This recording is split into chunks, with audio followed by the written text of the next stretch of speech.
Thank you all. It's really awesome to be here. So what I'd like to talk about is sort of what I do on a day-to-day basis, which can be the best job in the world and the most frustrating job in the world. So I'll go through some of that with you. So assembling the building blocks of the investigative story. This is sort of, you should think of it as, this is a long-term, and I'm talking here about long-term projects. So you're building pieces as you go along, and it's leading ultimately to this big project. And it takes a lot of time and a lot of work, and there are different techniques that you can do to get all the different elements that you need. And so I'm going to go through some of that, but I'll go through some of the sort of principles, but then I also will give you kind of a concrete example of how I kind of went about doing the series that I did on the Black Lung Benefits Program in the United States. So, but first, a few, when we say investigative reporting, I think people have a lot of things come to mind when we say investigative reporting. It has this sort of mystical quality or something. Misconceptions that it's fundamentally different from other types of reporting. It's not. There's nothing scary, or every one of you can do, if you can do reporting, you can do investigative reporting, because it's really the same basic principles. And another misconception is it's primarily about crime and political corruption. It could be about anything, really. It could be about, environment, labor is what I especially write about, public health, but it could be about the school system. It could be about your local sewer system. It could be about anything, really. And these are the stories. They're not always. They don't have to be these big Edward Snowden stories. Those are great, but also they're very rare. And some of the best stories are the ones where you uncover what's going on in your own backyard that's actually affecting your neighbors. So another misconception is that it requires using undercover work, deception, or other cloak and dagger sorts of practices. Like you have to meet someone in a parking garage at 2 a.m. and all this other sorts of stuff. Sometimes that happens, and with national security guys, that happens more often, but for most reporters, even national security reporters, that's incredibly rare. That's not really part of the job. If you saw what I did most of my day, you would think it was pretty mundane, probably.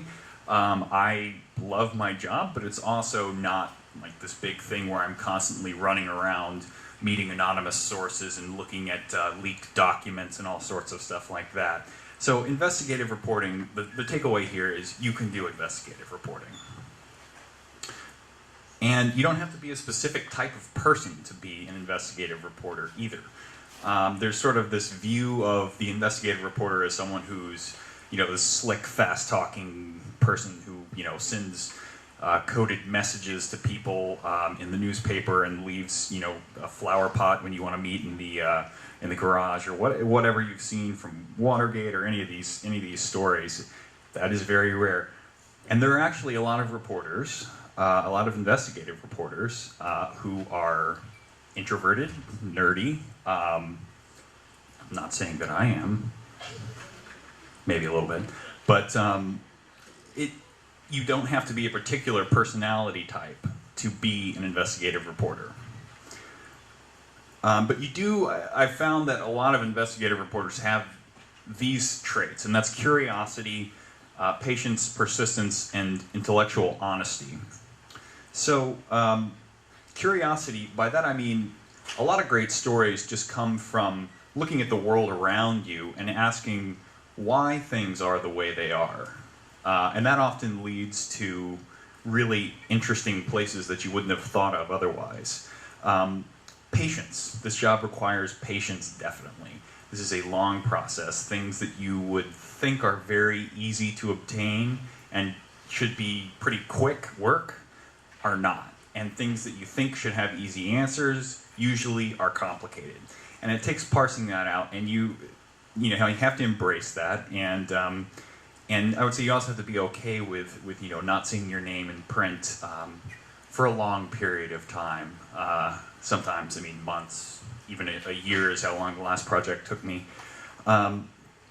persistence, because this is a long slog when you're doing a major project. Now, not every project is many months or a year, but many are.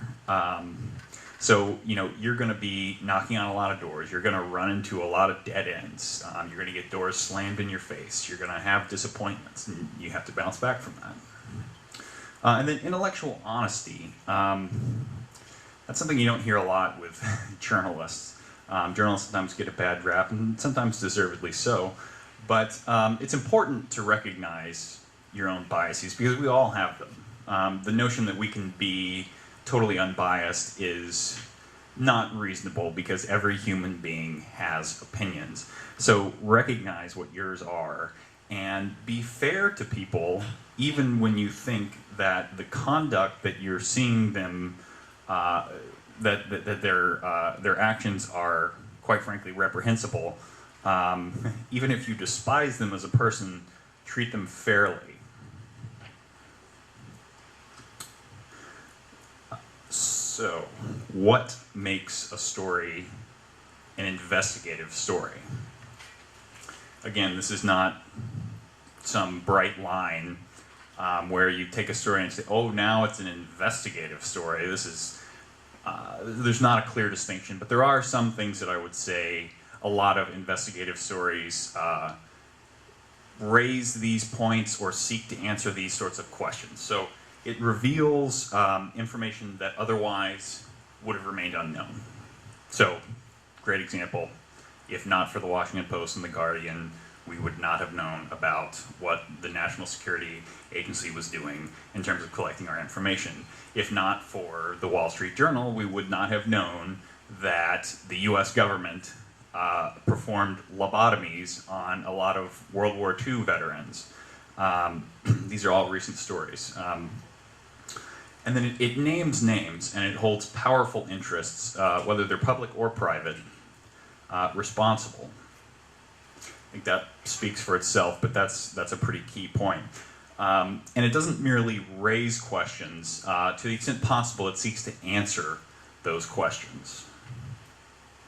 And that's, I think, one of the key things that pushes something into the investigative realm, is that a lot of times when you're doing daily stories, you don't have time to really dig into the facts and try and figure out, this person says this, another person says that, they're opposite, they can't both be true, but I just don't have the time or the resources to figure out who's right. Well, the investigative story, that's what you're trying to do. You're trying to figure out what the facts are and convey those as clearly as possible. Now, you can't always do that, and you should never go beyond what your research and your reporting shows, but you should not merely resort to sort of he said, she said journalism, which is something that I really dislike quite a bit personally.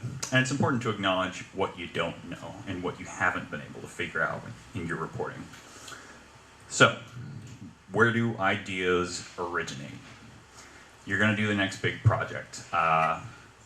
Let's assume that someone does not call you and say you need to go to Hong Kong and meet with a spy, because that doesn't really ever happen, except for Ewan McCaskill. I don't know if you were at the forum, but that was what happened to him with the Snowden stories. But that is incredibly rare. And most of the time, stories come from one of these places. So a tip from a source. And I've gotten good stories from all of these places. So, for example, a colleague and I were looking at safety at oil refineries. And someone said, oh, well, we were looking at the fact that this government agency that regulates them was going through the country. They thought there was such a problem in this industry that they were looking at every refinery in the country, and they were inspecting it under an enhanced program. But then we were talking to a source, and the source said, oh, but they're not inspecting all of them. I said, what are you talking about? And he said, oh yeah, there are these sites that are in this voluntary protection program. And so then we thought, what's that?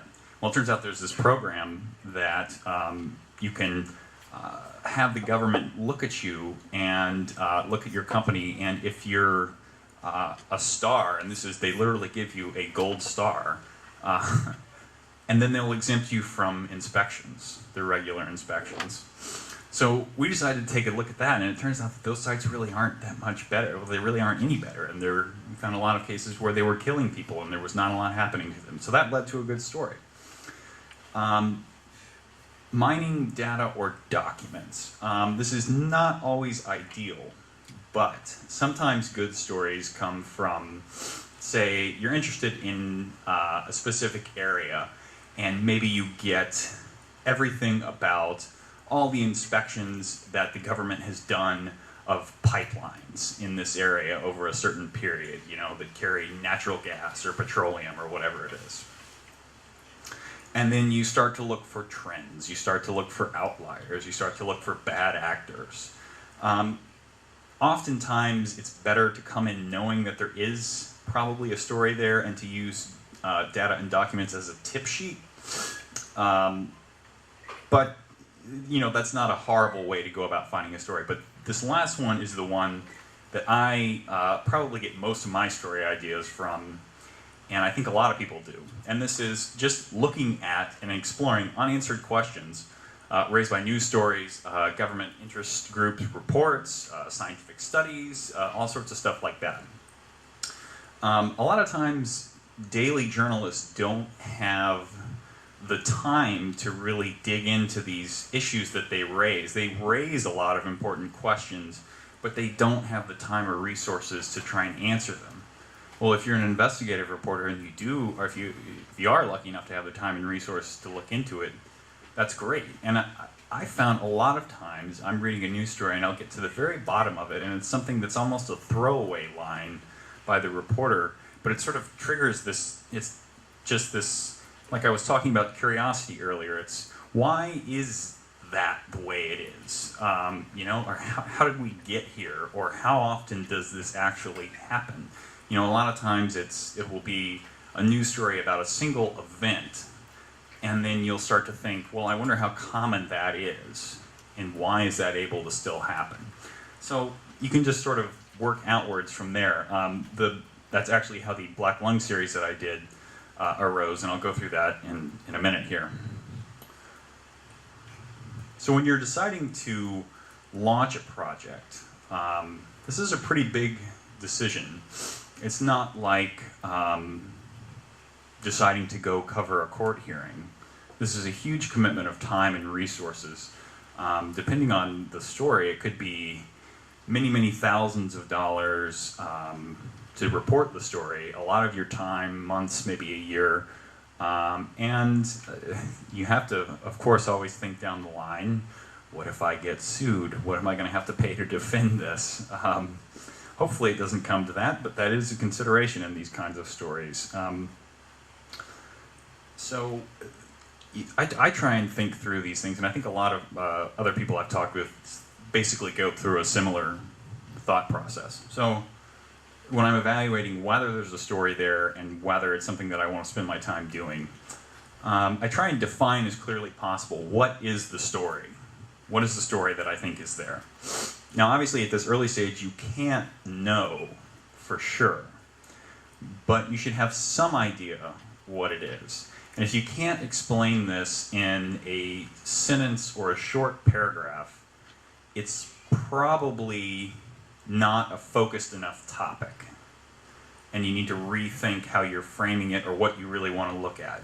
Because you don't want to just say, I want to look at all oil refineries in the entire country on both the safety and health and environmental side and everything that's possibly gone wrong. You want to have some more discrete focus, such as, I think that their use of this particular chemical, even though there's a safer alternative available, is putting a lot of people at risk unnecessarily. So I'm going to look at the refineries that have that. You want to try and get it as focused as you can. Obviously, you get into the story, things change, it morphs into things you didn't think it was, and that's what happened with my Black Lung stories. That's what's happened with a lot of stories. But you want to think it through before you start. You want to make sure you have a story and not a topic. And the difference I'm trying to draw there is that a topic is something that's very broad, like I'm interested in the death penalty. Okay, what's the story?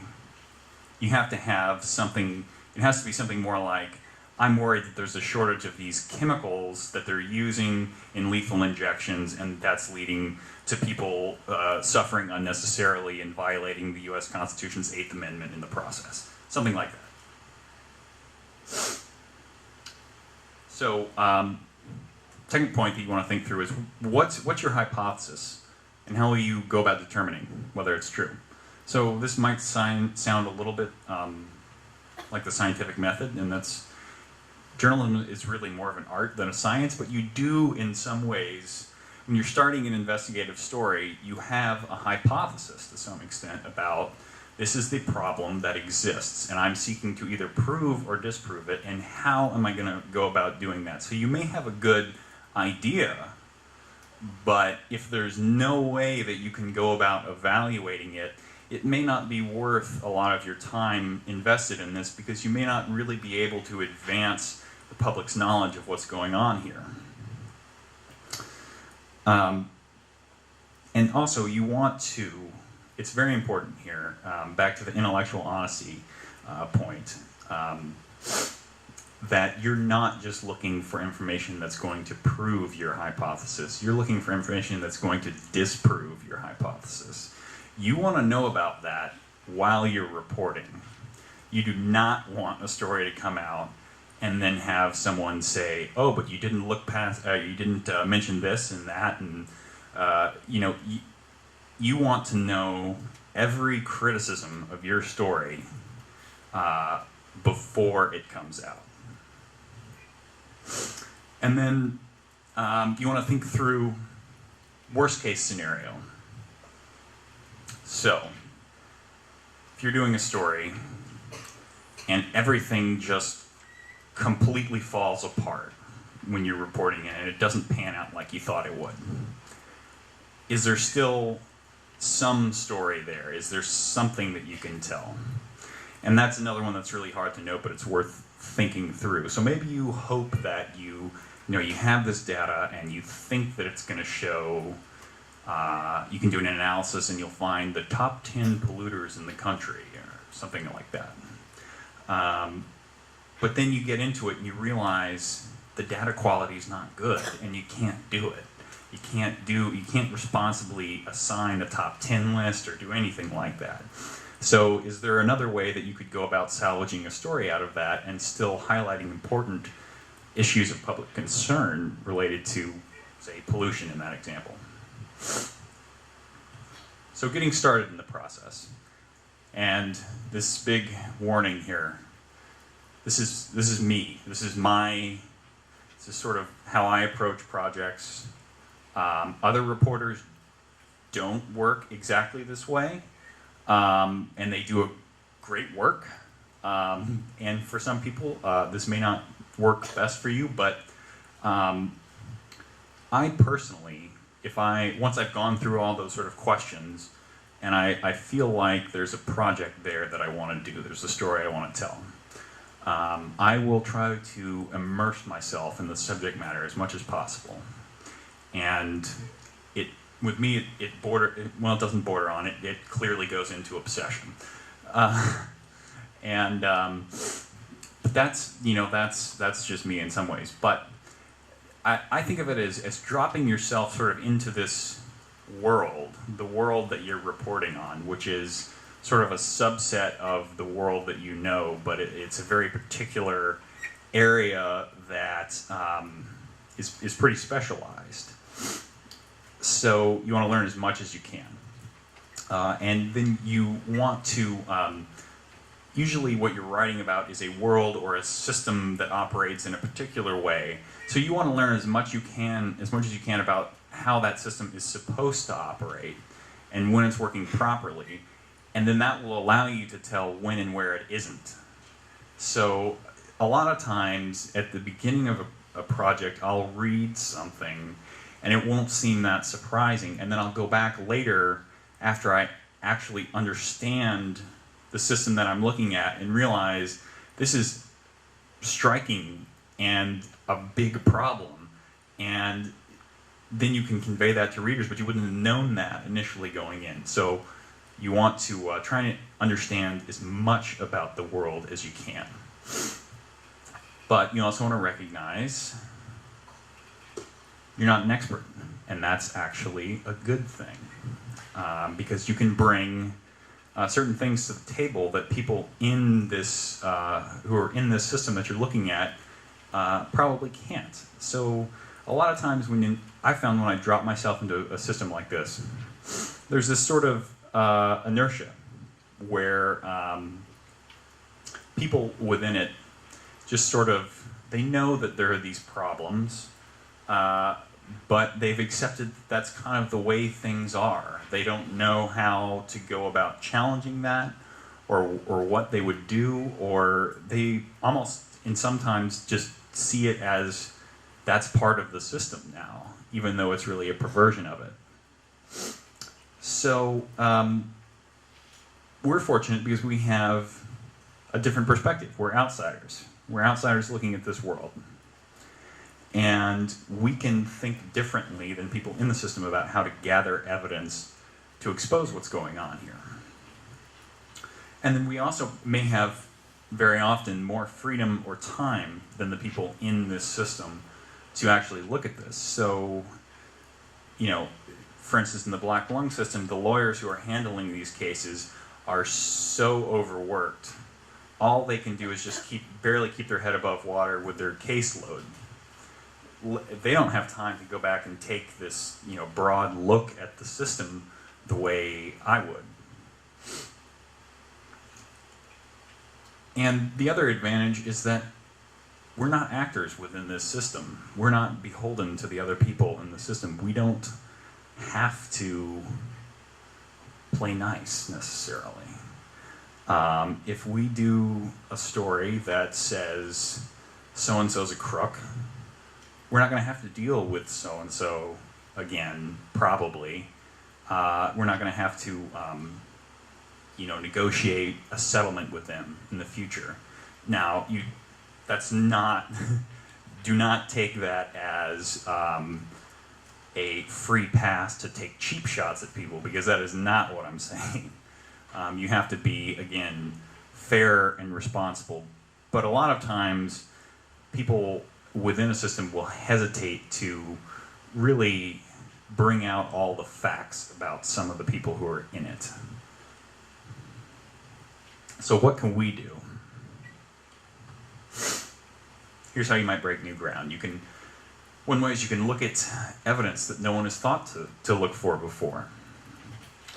So I'll give you an example. I was doing a story on air pollution at a plant that processed grain in Iowa, in the US.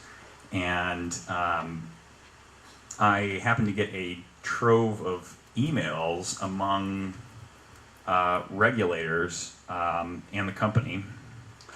And it basically laid bare the fact that this one inspector had been trying to raise alarms about what was going on here, about the violations that were continuing to occur at this site and that were leading to basically this plant terrorizing and polluting this community to a pretty horrific degree. And that his supervisors did nothing, or did very little. I got this stuff from a simple open records request, just a letter that I sent to the state. But no one had asked for that before. So sometimes just don't assume that people have asked the question, even though it seems like an obvious question to you. Ask it anyways and see what answer you get, because it might be something surprising. And we can think creatively about how to use existing evidence.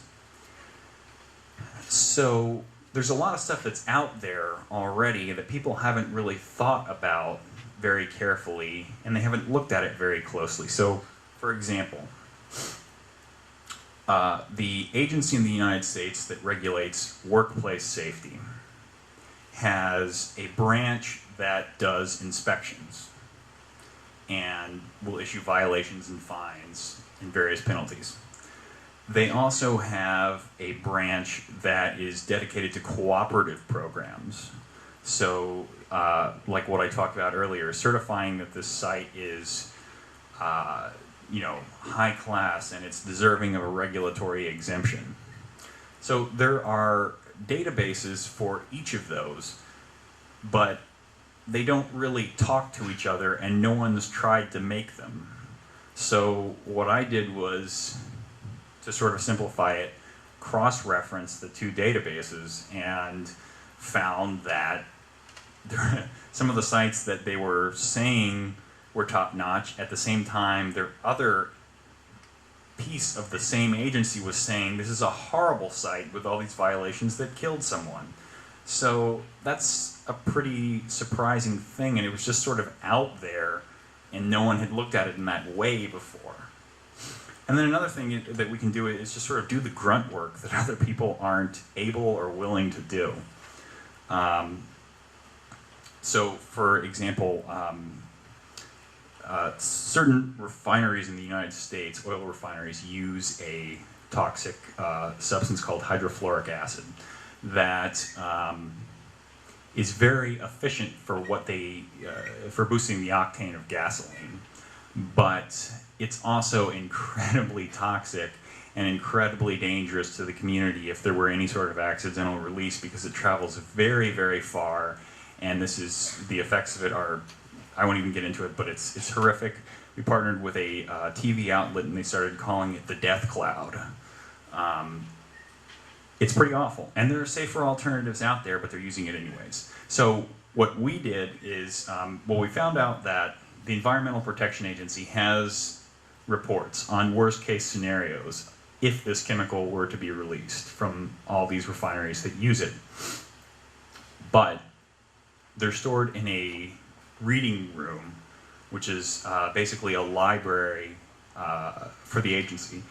And you have to schedule an appointment to go look at these, and you can only look at 10 a month, 10 sites a month, and you can't make copies. So what we did is I created a form that we were all going to fill out, and we got a whole team of people to go down there and each schedule appointments and each look at 10 so that we could then look at every one of them in the country. Now, the reason that they had these regulations in place was because, national security, we don't want the terrorists to know where to hit, because then they'll release the chemicals and kill us all.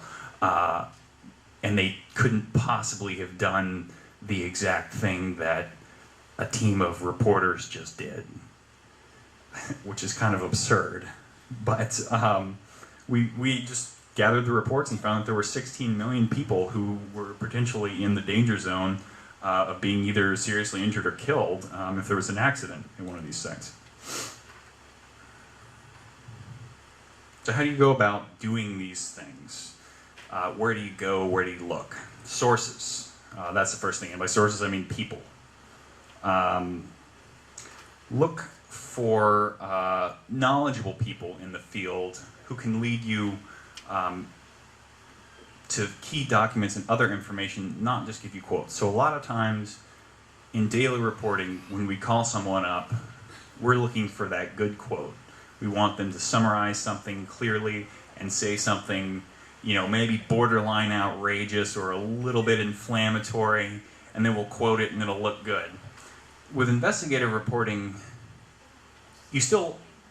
that's good, but it's more useful when you're interviewing someone to try and figure out what else do they know and how can I confirm the facts that they think they know. And they a lot of times will point you to troves of documents or data sets that you didn't know existed, and that will be far, far more useful than them saying there's a problem here, because it's much better to say, based on my analysis of 170,000 records, there is a problem here, rather than so-and-so says there's a problem here.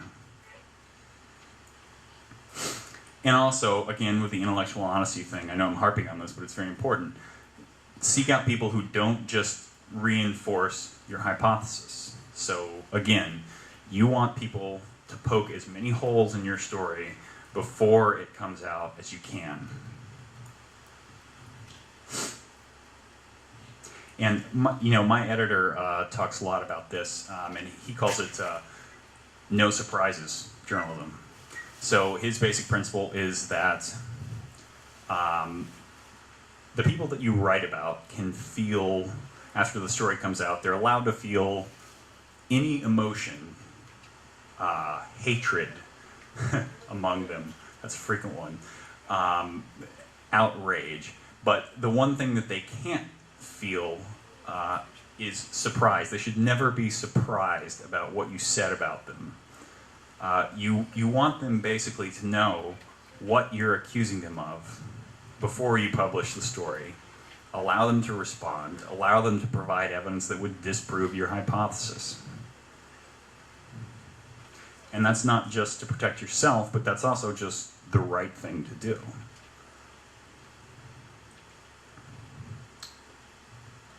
Another place you can look, and this is, I love this personally, I love documents. And I mean documents very broadly. So documents are useful in a number of ways. They can help you get sort of this broad understanding of how the system works, which, as I mentioned before, is crucial to understanding how it isn't working in specific cases that you're looking at.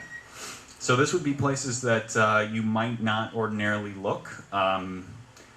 Manuals, policy directives, scholarly journal articles.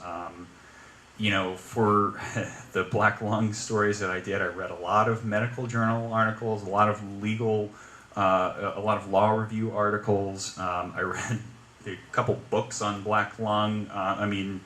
You want to be almost a quasi-expert on that in your area. One of the most, and it can be fun too.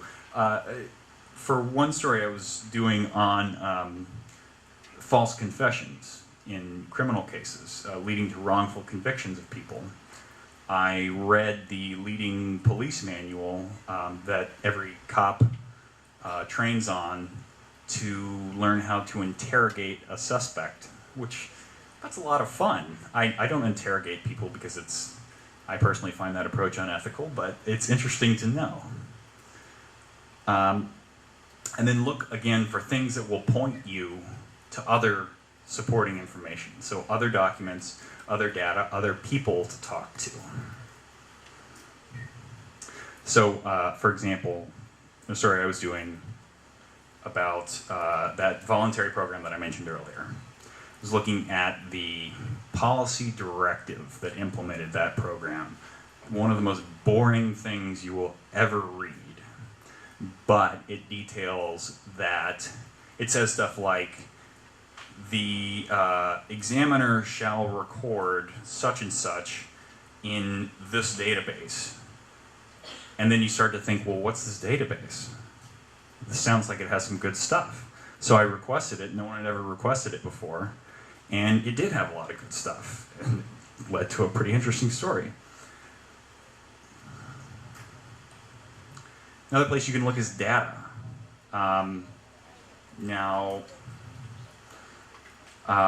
So today, a lot of government organizations will record what they're doing in a database.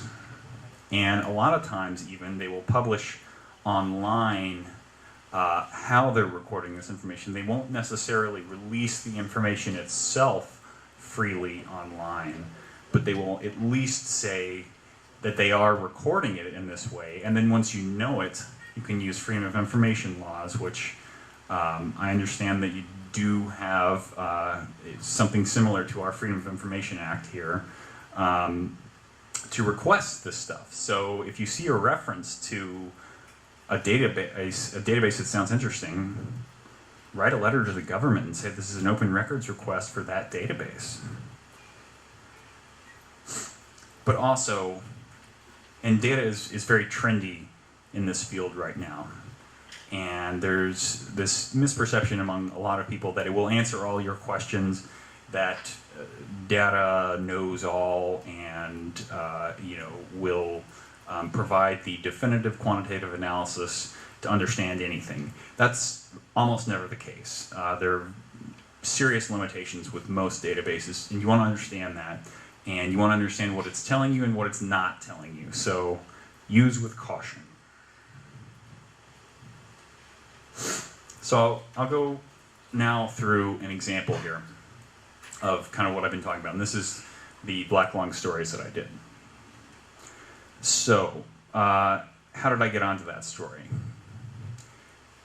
In 2010, there was a massive explosion at a coal mine in West Virginia. It killed 29 miners.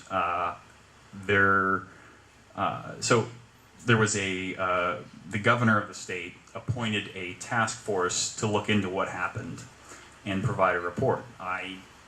We happened to know someone who was on that task force, and we got an advance copy of the report. We were going to write about it, but we also knew that a few other news outlets were also going to write about it, and that they were probably going to focus on the explosion and what led to that. And we thought, what can we do that's different? So the source that I know highlighted this one page in the report, and that's all it is. Coal workers' pneumoconiosis and the UBB miners. So coal workers' pneumoconiosis is the scientific term for black lung disease. And then UBB is the name of the mine. And what this says here, just this one page, is that they did autopsies of 24 of the people who were killed, and of those 17 had black lung. That's pretty shocking. So we focused the story on that. And then started looking at it more deeply and realized that actually there's this obscure government research agency that no one's really looking at that has been documenting the fact that there was so in 1969 the US passed legislation that was meant to virtually eradicate black lung disease among coal miners. And the prevalence of the disease steadily declined until the late 1990s, when it began to increase again, and now it's at almost to the levels that it was at the time we passed the law that was supposed to get rid of it. So that's a pretty shocking development. So ended up doing a broader story about that, trying to explain why that was happening. And did a lot of reporting in the Appalachian coal fields of West Virginia and Kentucky and Virginia. So we went around with this van. This is the name of the agency. They would roll up to a community where the miners were, and they would perform various tests on them. They would do, spirometries, what this is called. You're basically blowing into a tube to see how good your lung function is. You get a chest x-ray to see if there are any spots showing up on there that look like black lung. And then we got plugged in with key sources like Dr. Donald Rasmussen. So he was a pioneer of gaining recognition of the disease and seeking to eradicate it. He's now in his 80s and he's still treating it, even though he himself said that it was supposed to have been a thing of the past long ago. He's a great character, added a lot to the stories. And then, we obtained various key documents, studies from the government, depositions in cases that a lot of people that had basically escaped notice, but had some pretty shocking findings in here. And again, you have to sort of get up to speed. You sort of need to know the world that you're operating in. But right here is crucial, because this is where a coal miner is testifying about fraud in dust sampling, which is illegal, and you can go to jail for that. And we saw a lot of depositions like this.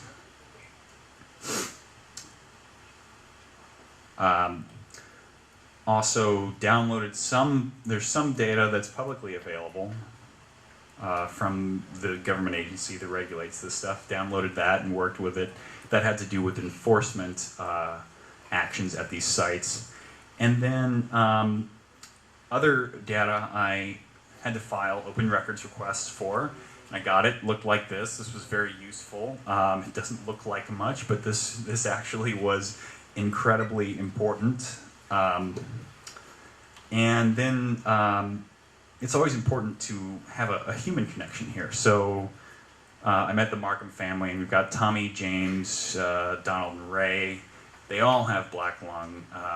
When hung out with them at their family picnic in Prestonsburg, Kentucky, it was interesting and fun, and got to know their family. It really brought the story to life, and we ended up with this, which detailed why black lung seemed to be coming back. So as I reported on this story,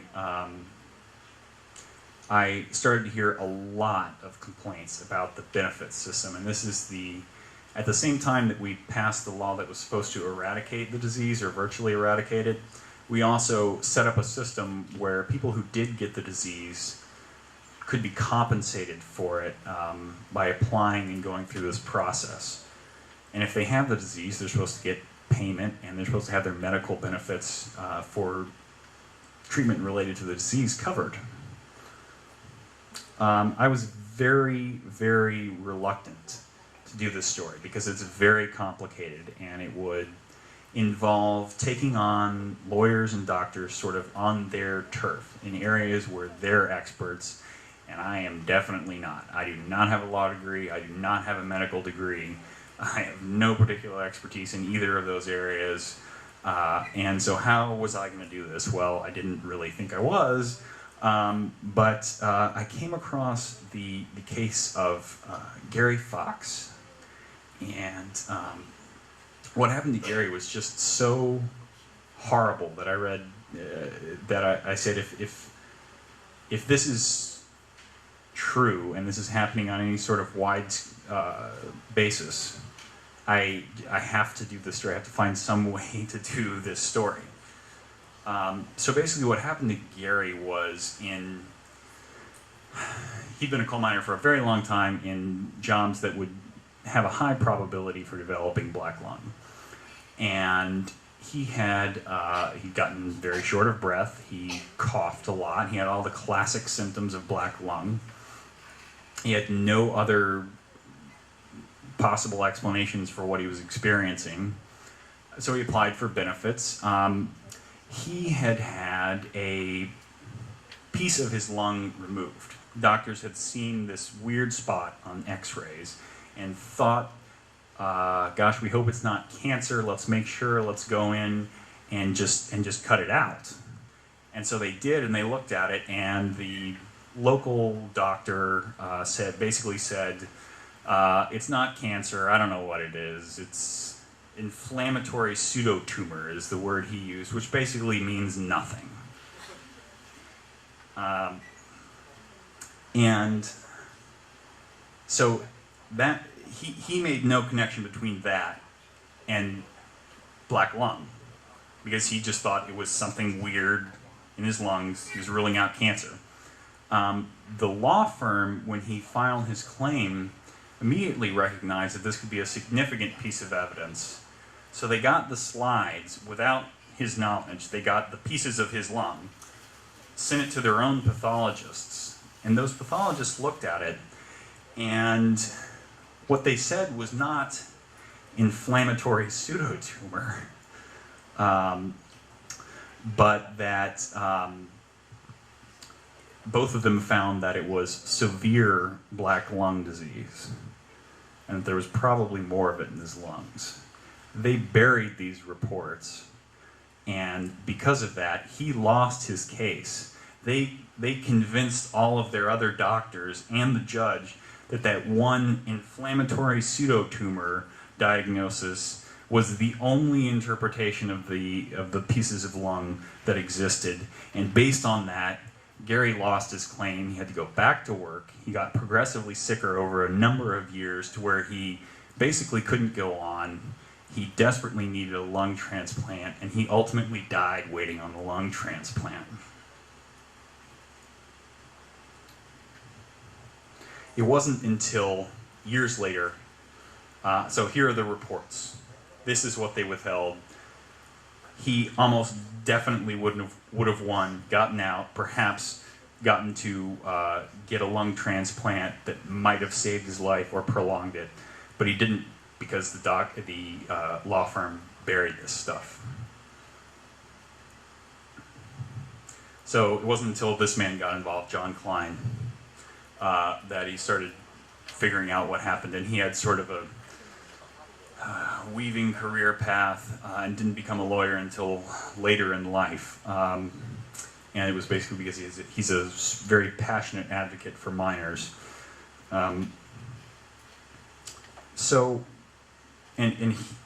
The question really was, I was looking at Gary's case, and that's horrific.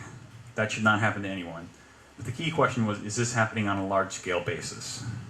Or is Gary the only one? And it seemed like it was probably that it was broader than just Gary's case. So I wanted to determine whether this was a pattern with this law firm. The problem is that these cases are completely confidential.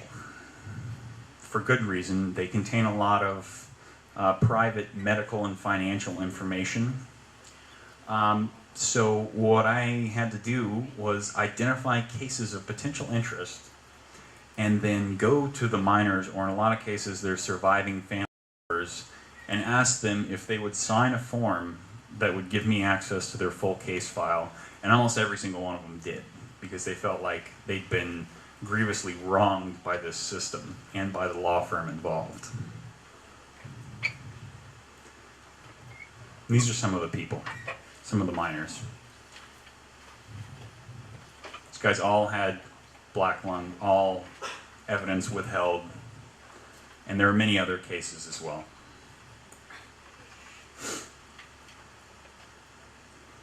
And so this showed that it was a recurring practice at this law firm to do this.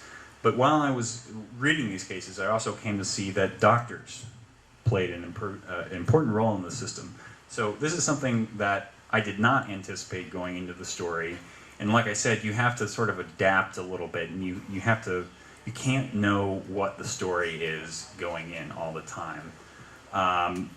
And so I decided to look at the doctors, and what was particularly surprising, it's not unusual for there to be a sort of a usual stable of doctors on either side in legal proceedings like this, but the surprising thing was that in this case, a lot of times the doctors were from this prestigious medical institution, Johns Hopkins, which is based in Baltimore, Maryland, and has a reputation as one of the best hospitals in the world.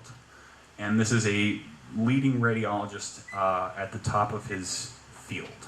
And in a great many cases, his opinion was sinking the claims of coal miners who claimed that they had black lung.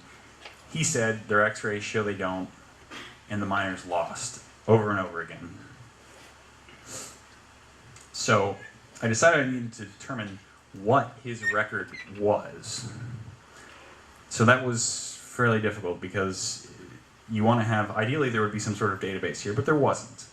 There was just this, fortunately there was at least this search form where you can search all the published decisions since 2000, so you can look for his name whenever he appears in these cases. And they do have to discuss the medical evidence in pretty significant detail. So they would go through, and in some cases it was, a nice chart like this, where you could see, one doctor said he has severe black lung. The 3 guys at Johns Hopkins all said, no, he doesn't, and the miner lost his case. And that happened over and over again. But sometimes it was in this format, and it was just, and everything in between. It was a mess. So there was no way to do any sort of computer scrape of this. there was definitely no database that existed, so I created one.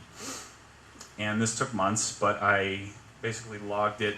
It's had thousands and thousands of records. It was, I think, 3,400 x-rays in 1,500 cases. And I logged what Dr. Wheeler said and what the other doctors in the case said. And it was pretty shocking. Dr. Wheeler never, in that entire time period, found a single case of severe black lung, even when other doctors did in hundreds and hundreds of cases. And his reports basically were responsible for leading to the defeat of a lot of claims that appeared to be clearly meritorious. And he was actually proven wrong in a number of cases, but he has continued to carry the day in a lot of cases. So presenting this visually, those are the sort of the key findings. I won't go through all those in detail, but they're in the story. But I think this tells it pretty nicely. Red is negative, and green is positive.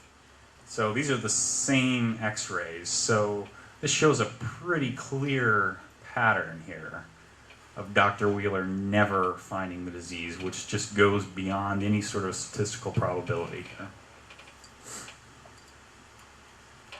And these were the numbers, ultimately, that Congress and the U.S. Department of Labor ended up relying on when they took action after the story. I'll get into that a little bit later. But so because of all this, I felt a lot more comfortable, just the amount of time that I'd spent reading these cases, doing this analysis. I felt like I could write with authority, and the series came out, and there was an immediate positive reaction to it. Within 2 days, the hospital where Dr. Wheeler and his team worked suspended their unit pending an internal review. It's still suspended today. United States senators began crafting legislation to reform the benefits system, and they just recently unveiled this year sweeping legislation that would overhaul and address a lot of the problems raised in the series. They called for a federal investigation, which is ongoing. The Labor Department began programs that would help minors get better medical evidence and better legal advice, and allow government lawyers to intervene on their behalf in some cases. The Labor Department announced a rulemaking about the withholding of evidence, basically that they're going to try and stop lawyers from doing that. And they said also that all of their officials should not give any credit to the opinions of Dr. Wheeler at Johns Hopkins, and they are doing other things behind the scenes that I probably can't get into, but that may be coming out soon. So, you know, these things are sort of, nothing I did was incredibly complicated. It was, the data stuff was just, like I talked about, it was just the sort of grunt work, brute force approach. It wasn't anything very sophisticated. Anyone could have done that. And getting the documents, hundreds of thousands of pages, and analyzing those, that also was not incredibly sophisticated. That was just a lot of work. So I think really the takeaway is that there's a lot of times, some of the things I mentioned earlier, thinking creatively about how to use materials, thinking about things that you can use that other people have not sought to use before, and then just doing the work that other people are not willing or able to do in a lot of cases. And you could do stories like this, and there are a lot of opportunities out there to do it.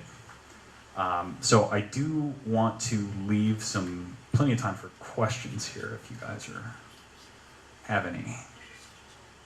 Don't be shy.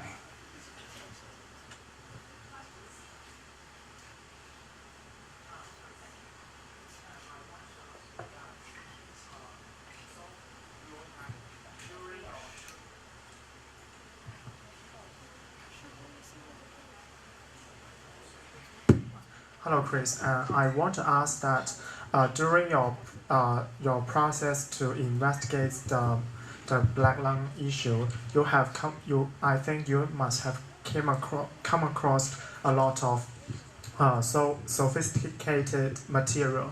So did you uh, how did you make this easier for the readers to understand? Thank you. Yeah, that's really important, and that's a big challenge in stories like this. Is this mic working? You guys hear me? Yeah, okay, good. I think, especially today, and this is a point that I make to people a lot, and I think they're tired of hearing me say it, but the storytelling and the writing has to be even better today than it's ever been, because you've got so many options out there. People, I mean, if they're not captivated by what you're presenting, they have a million options. They can click on different things. So the writing has to be compelling, and that involves not just getting the goods in terms of the evidence to show what's going on here, but also getting narrative and character and setting and the things that will really bring this to life and make people read it. It needs to be a story and not just a sort of a term paper, because, you know, I'm sure we all love term papers, but how many people want to read those? So this is a story. So in going about this, yes, there was a lot of technical language in here. And so that required me to really read a lot to understand what I was looking at, and talk to a lot of experts, and then get to a point where I thought I understood what I was looking at, but then even then I would write a sentence or a paragraph, and then I would call up or go visit with an expert and read them that sentence and say, is this basically accurate? And we would sort of go back and forth on, you know, this word needs to be changed a little bit because that's technically means something else in medicine, or, you know, and there were all sorts of little tweaks like that. But ultimately, I felt pretty good about the language that we presented. And you're right, it's very crucial, because some of these stories, you know, with the Dr. Wheeler stuff, what I'm actually describing is, you know, things like Dr. Wheeler feels like opacities of co-workers' pneumoconiosis never extend to the posterior areas of the lung, nor do they involve the pleura. I would never write that. That's horrible. But that's basically what you're reading about in these stories, is some variation of that. And also me saying that that's wrong. So, yeah, it's really a process of a lot of research and a lot of talking to as many people as you can and allowing them to just poke holes in what you're doing. Like I said, with the factual information and with when you're trying to convey complexity in clear, plain language, you want to bounce it off people and let them take shots at your writing and take shots at your story before publication, because you don't want that coming back afterwards. Hi. I would like to ask, just now you have mentioned that ethically journalists should allow the people who are being investigated to give response to the report, right? But then at the same time, this may allow the that people to remove some evidence of what he or she has done wrong. And I would like to ask, like, because there is a very typical example in Hong Kong that our chief executive C.Y. Leung was being revealed that 2 years ago that there was an illegal structure in his own house, and then he called the chief executive of the press one day and then asked whether this was true, and then the chief editor. Not chief executive, yes. And then the chief editor respond by asking him whether he can allow the reporter to go into his house to visit. And then C.Y. Leung said yes at that time. But then on the next day, the illegal structure was being removed already. So some press, other press accused that press for giving a wrong reminder for CY Learn. So what should we do for this case? Thank you. So I should qualify what I said by saying that you should go to them once you have the evidence that you're going to present. So like in that case, they were just asking, does this illegal structure, right, exist? I probably would not go to that person unless I had some evidence that that actually did exist and I had it on pretty good authority. Either I'd seen it myself or had multiple people describing it to me, or there was some sort of documentation of it otherwise. But if you've got nothing more than like maybe a hunch or a tip, then I think you're right. You probably don't want to tip off the person that you're looking at that you are looking at them and that you're investigating them, because then they will change things. And yeah, we do come across this a lot, and it's a real question of when do you go to someone, because you want to be fair to them, but you also don't want to happen exactly what you just said, which is they undermine the story by covering up what they've done. Now, if you've already got the evidence and then you go to them and then they try and cover up what they've done, that looks even worse and that makes the story better. So, for example, this is not a particularly significant example, but this refinery had a horrible explosion that killed a bunch of people. And this industry association had just given them this wonderful kudos on your great safety record award. And so we documented this and captured it on their website and then called them and said, why did you give this award to this company that just killed a bunch of people? And they said, we didn't. And then they pulled it from their website. Well, we had it on their website, so they looked ridiculous. And there are other examples like that, but usually I would say don't go to someone until you've pretty much got the goods on what they've done. Good afternoon, sir. And actually, I have two questions for you. The first one is that actually journalists have to do something which are newsworthy. So faced with the kinds of ideas, what is your standards to judge whether the idea or the story is newsworthy or not? And the second question is that in the opening ceremony, you said that the journalists should give the importance of the story to the reader so that they could keep on reading. But actually, especially for the investigative reports or some professional reports, the readers just felt that, oh, it's boring, I just would like to give it up, even if the reporters gave them the story's importance. So I want to ask that, what's your methods to do your stories in a not so boring way to trigger the reader's interest? Thank you. Okay, so remind me, sorry, what was the first part? Newsworthy. How do you determine if something's newsworthy? I determine that pretty broadly. Some people have a higher standard for that, but I think for the investigative story, if it answers some of those key questions, or if it touches on some of those issues that I mentioned, for instance, does it reveal something that is not already known, and is that a significant problem that affects people in a real way?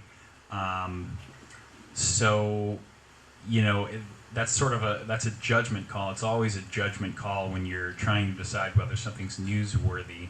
But I would not, typically in daily journalism, the idea of whether something's newsworthy is whether there's some sort of time peg, or there's an event going on, or someone's running for office and now is the right time to reveal something about them.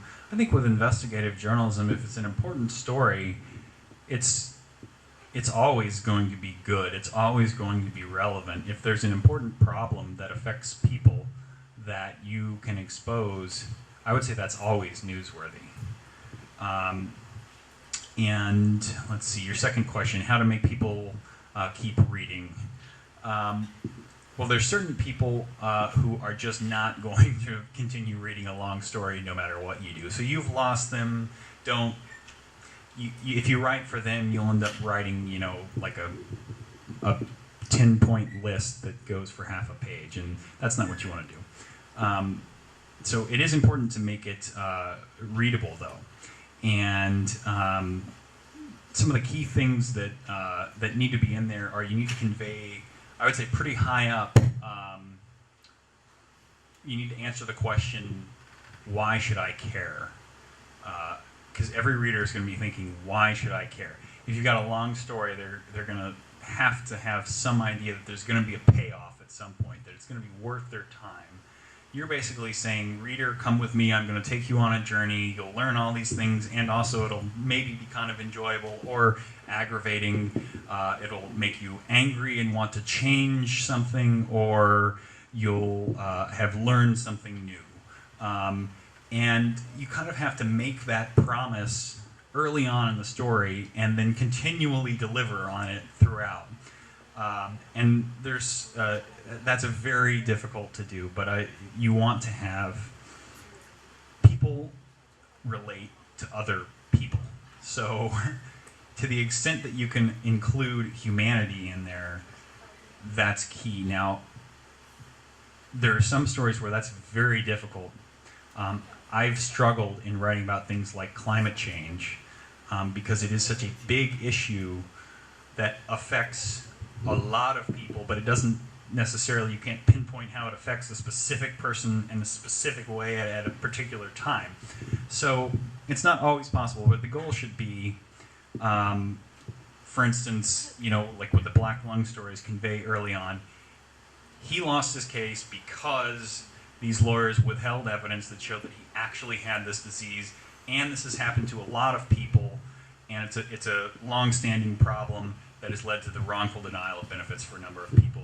And then also, simultaneously, here's a character that you should care about, and we're going to unfold his story throughout and the stories of other men who have been in a similar situation. So there's a real art to trying to convey that quickly and clearly up top. So it's very hard, but that's, I would say, the goal always with these stories.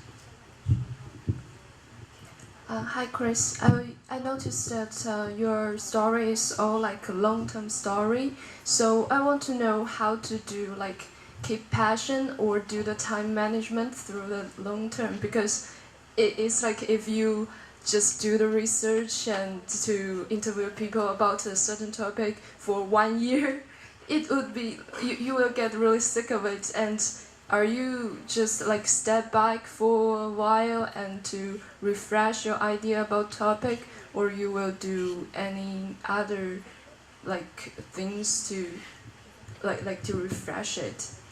And another question is also about the long-term investigation stories, about how can you update the interview to your subject.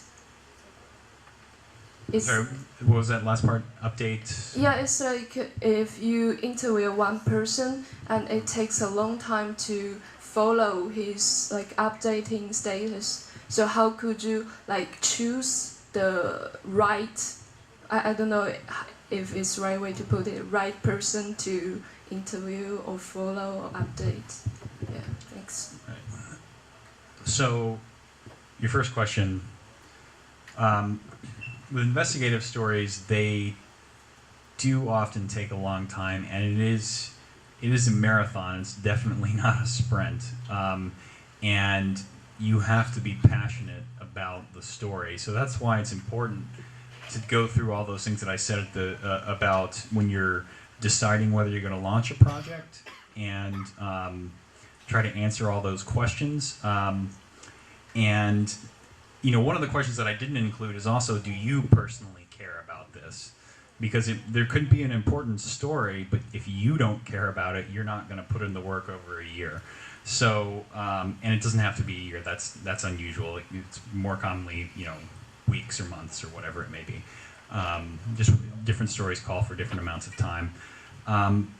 But for instance, with this story, it was very easy to stay motivated for me because I was faced with the horrible things that were happening to these people, and there were a lot of a lot of nights when I would stay up thinking about Steve and Gary and a lot of these guys who I was trying to document what had happened to them. And so it was not, a lot of times what fuels the investigative reporter is anger or outrage at what you're looking at, and that may not always be the healthiest thing. So it is important to have a life and to step back from that during the process, and maybe work on some other stuff too. We don't always, just work on one thing for a year. So even while I was doing this, it was actually a little more than a year that I was working on this project, but I was also starting to gather material on other things. It's important to keep your sanity and talk to people. It helps to have an editor that you can talk to, or another reporter, or family, friend, whatever it may be. But it's really all about staying passionate about your subject, and a lot of that comes from picking the right subject in the first place. And then let's see, your second question was, how do you pick the right person and stay updated with them? You can't always know, but when you're doing a project like this, you will interview people many times, if they're a key person.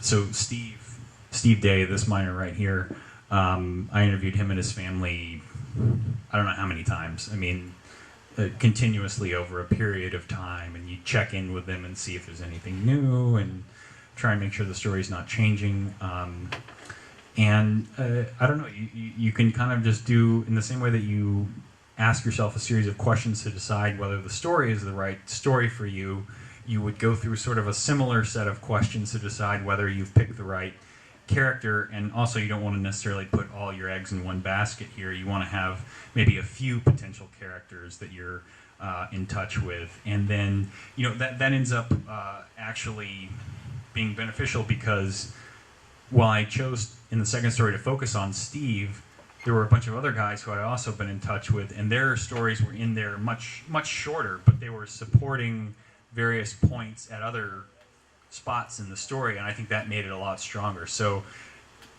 multiple characters and storylines you're pursuing, I think, and you increase your odds of having something good. Hi Chris, I noticed that you said you were reluctant to do the Black Lung story at the very beginning, so I was wondering, are there any moments when your emotion override that feel frustrated or outraged, like why such things happen to these people? And I want to know how you deal with those emotions. Thank you. Yes, this is becoming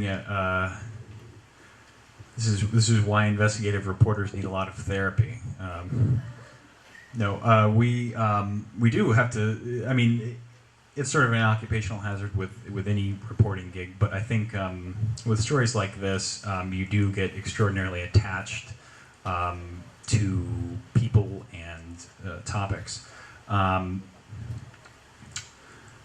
For me, I think early on in story, in a project, it's not always rational. I say this after I've laid out for you a series of rational questions you should ask yourself. And now I will also say that there's usually something that you just kind of feel in your gut that really gets you angry.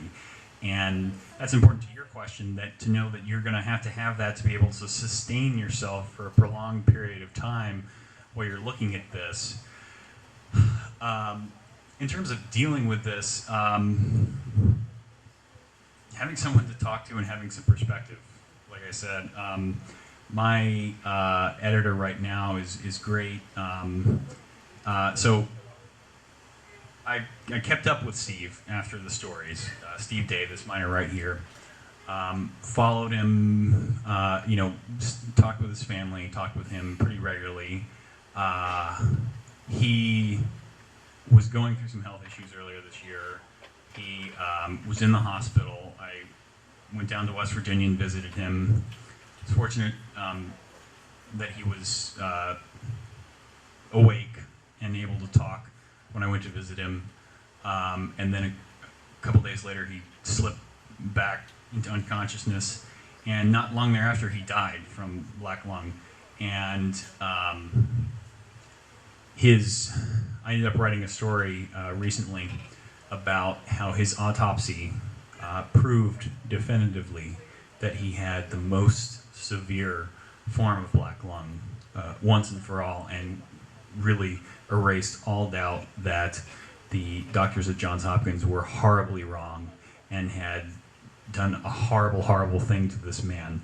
And I had gotten fairly close with Steve and his family, and it was, I mean, I would be on trips various places, and I would call, and they would say, Steve's not doing well, you know, pray for him, and it was hard. I mean, so having someone there is good, because my editor right now, he won a Pulitzer Prize about 10 years ago, a little more than 10 years ago, for a series he did on, he was reporting from Africa, and he was reporting on AIDS. And he had similar experiences. And it's difficult to sort of to understand that unless you've sort of been through it. So having someone to talk to is really crucial about that. Even if maybe they haven't been through it themselves, it's good to just sort of to talk about this stuff. And yeah, this is sort of, investigative reporters tend to have some issues. But it's part of the job, and you should sort of embrace that and be open about it, I think. Hi, Chris. I want to know, how would you balance the role between an investigator and a reporter? And I also want to know, how would you act when you come to some circumstances where you have to take deceptive measure to, like, hidden camera investigation, or you have to con your interviewee to get the truth from it? Thanks. Different people have different perspectives on that. I personally am opposed to any form of deception in a story. So I would not do an undercover investigation. I would not record someone without their knowledge. I wouldn't lie about who I was. Now, other reporters feel differently about that. And I suppose I would be open to rethinking that if the situation were such that that was the only way that you could get a really, really crucial story that had just, the public has to know this, and it is explosive and outrageous, and the only way to do it is to pretend that you're, you know, just some guy walking into the office. I would maybe consider it, but it's a very, very high bar, because you have to think about every time you're doing that. As reporters, we don't always have the best reputation, and a lot of times that's deserved, because the media is irresponsible in a lot of ways sometimes. And what you are, you're only as good as the trust that people have in you, your readers and your viewers. And everything that you do, even if you have thought it through and think that it's justified to use deceptive techniques like that, you're giving people another reason to potentially not trust you. And if you continually do that, it sort of erodes public trust over time. And so for that reason especially, I would either not do it or keep it really, really limited.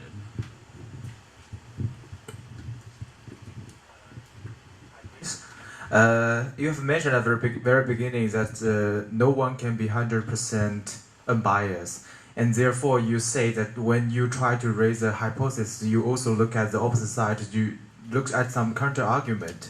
But it seems to me that the investigative story is try to raise a question and try to make the reader to follow your mindset, follow your way of thinking, your way of interpretation of this story, and finally believe you that what you say is true, full stop. Is this right?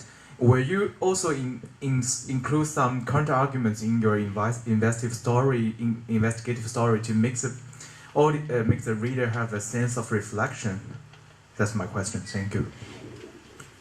So yes, ultimately, when you're writing the story, you hopefully have come to a point where you've reached the conclusion and you're outlining essentially more of an argument. It's a sort of a logical unfolding of an argument that based on the evidence that you've gathered in your reporting over a significant amount of time. But you also want to highlight what you don't know. So you're not just making an argument, and if there are points that contradict your argument, you should point those out in the story and allow readers to judge those, because someone else will point out those problems, and then it makes you look bad, and it makes it look like you were hiding something and that you had an agenda when you were writing it, and that you were simply trying to convince people of your point of view. So really the story will ultimately be stronger if you include also all the things that undercut the central point that you're trying to make.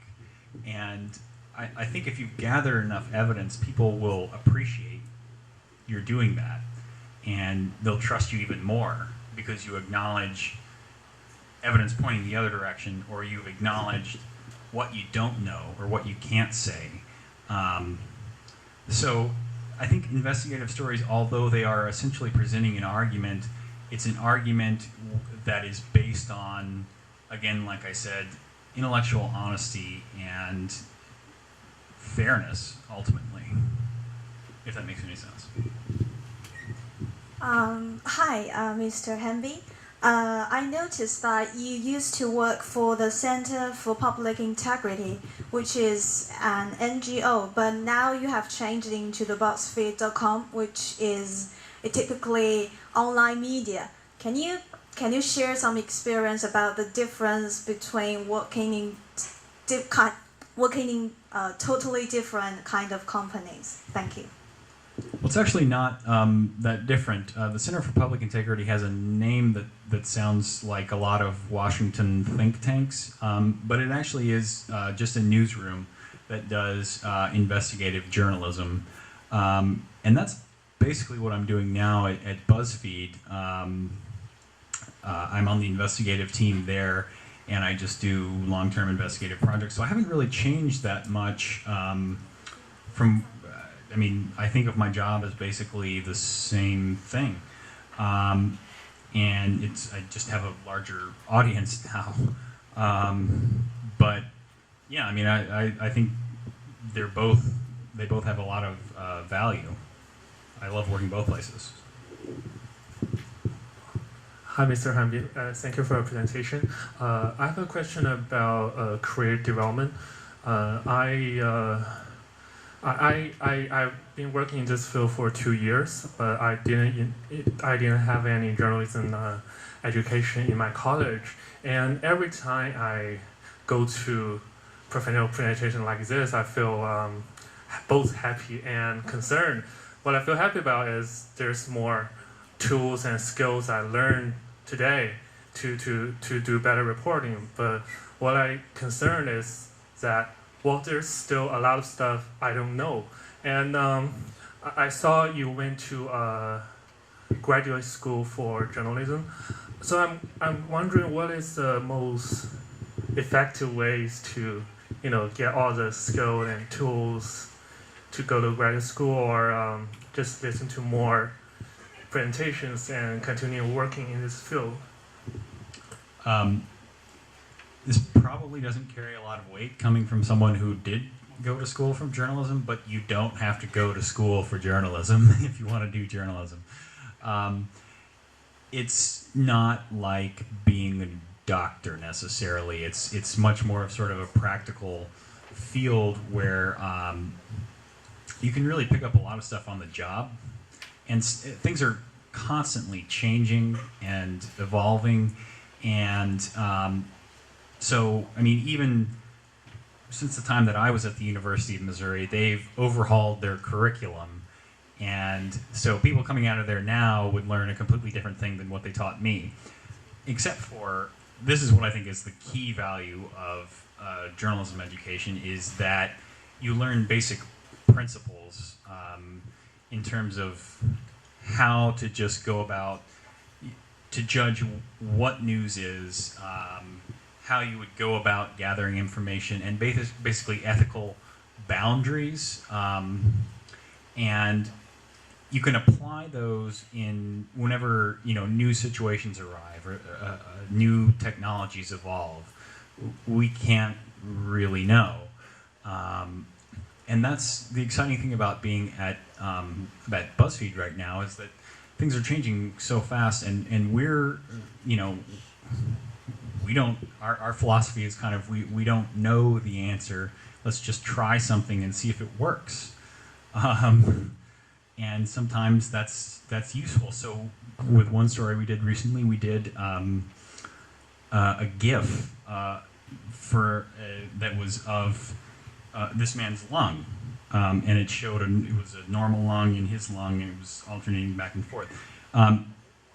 That's not something that you learn in journalism school, but you apply sort of the same principles. And so I think basically having the bedrock of news judgment and news ethics is crucial, but you don't necessarily have to go to school to learn all these advanced techniques and things like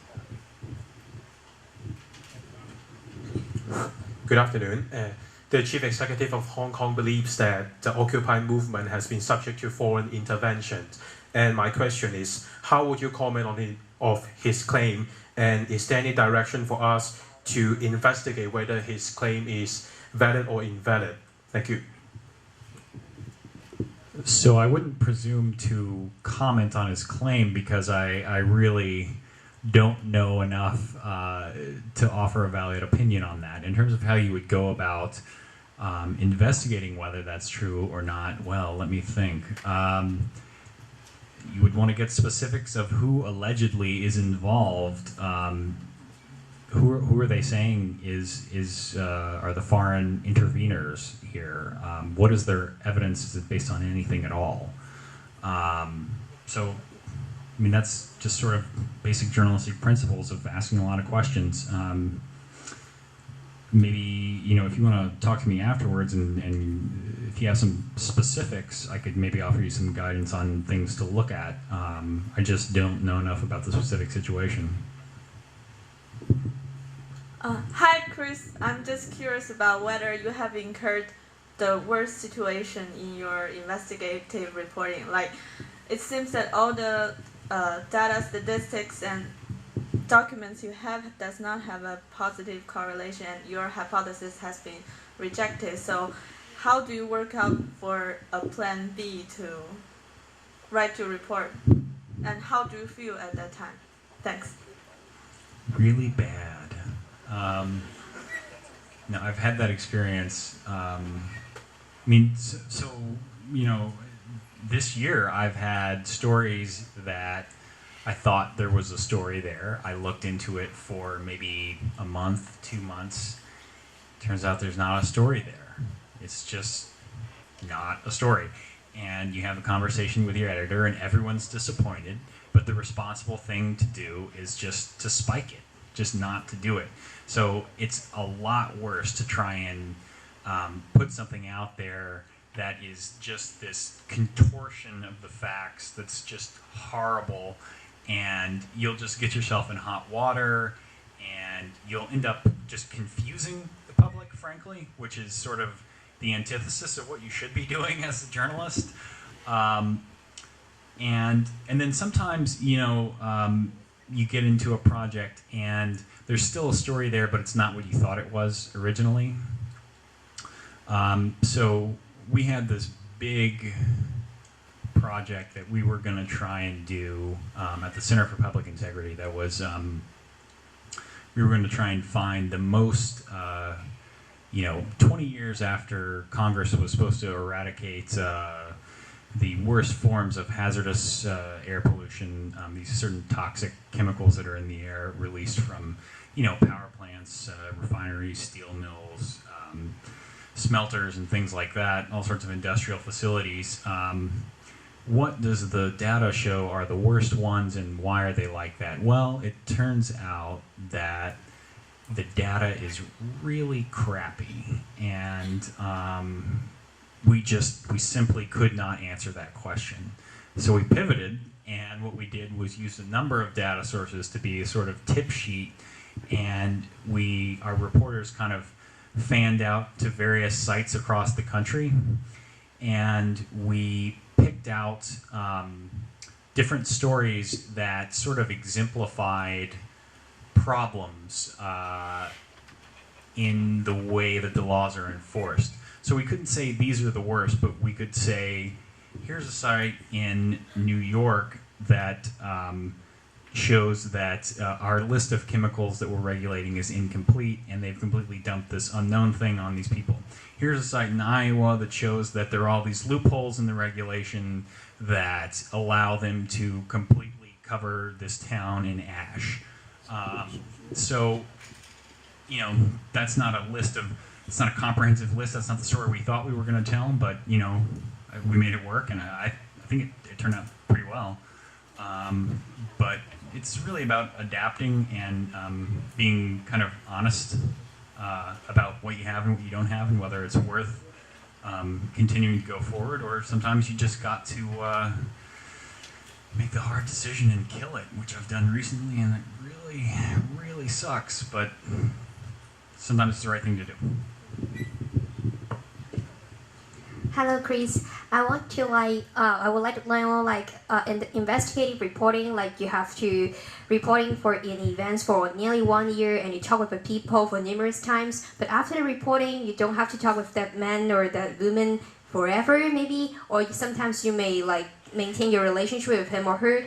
But how would you cope it? Would you if you stop maintain relationship with him or her, do you feel that you just look at the interest while you're reporting and you stop contact afterwards? How you cope with the relationship? Thank you. So and this is something that I have tried to get better at as I've gone along, is it's really good to stay in touch with people after you do the story. One, just because human beings don't like to feel used. And even though, let's be honest, a lot of times reporters are using people and people are using reporters.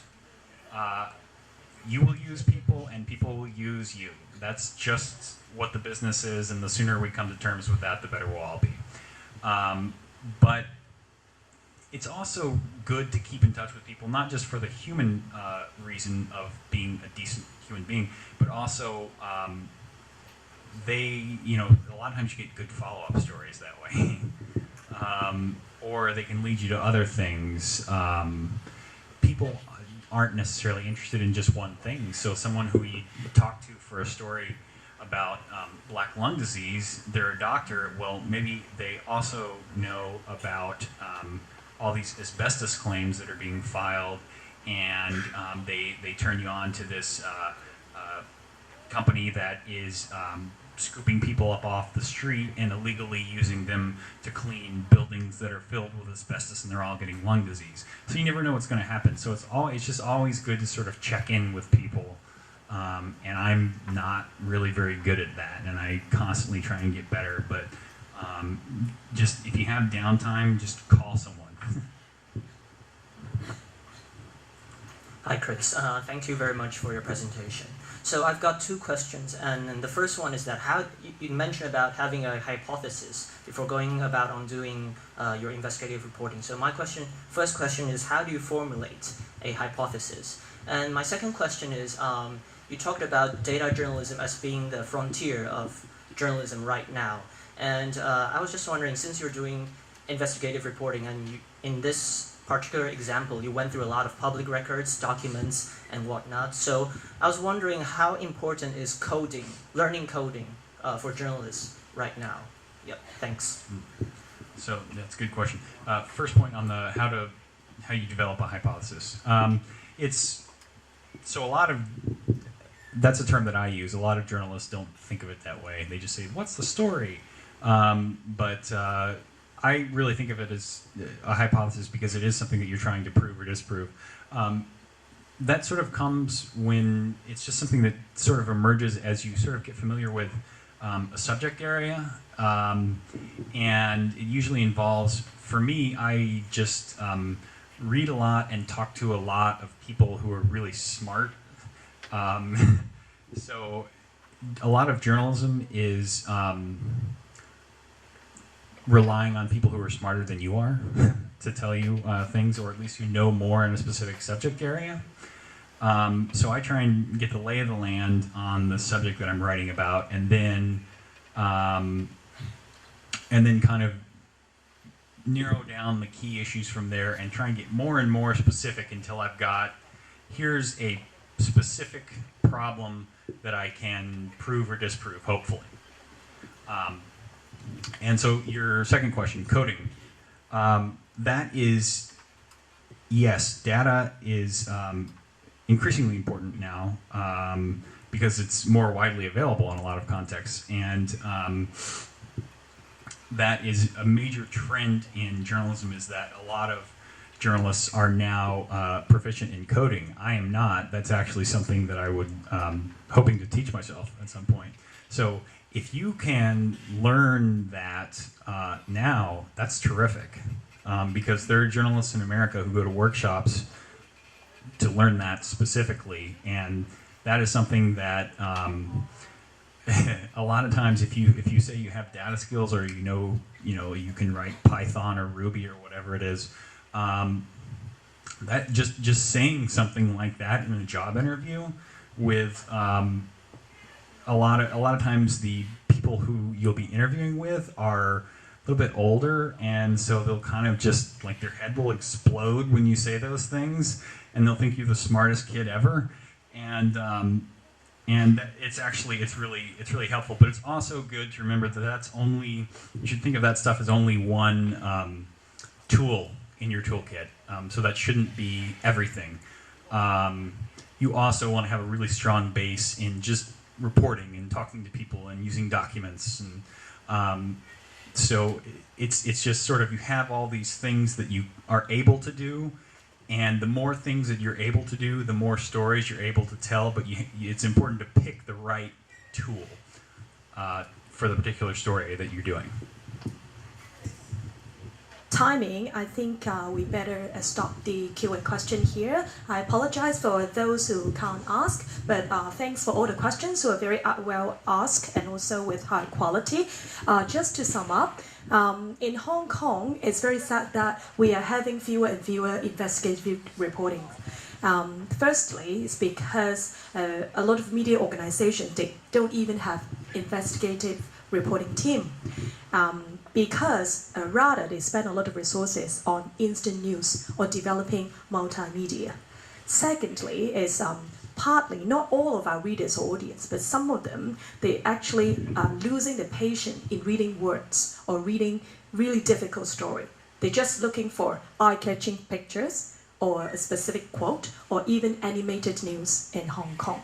So I think this lecture is a very, very inspiring lecture, very meaningful, and I hope as members of our future journalistic field in Hong Kong or in China or elsewhere, we hope that you can take all the wisdom and sharing from Chris today and then contribute to our journalism industry in the whole world in the future. Once again, please give a big thank to Chris Hamby. Thank you very much for your participation.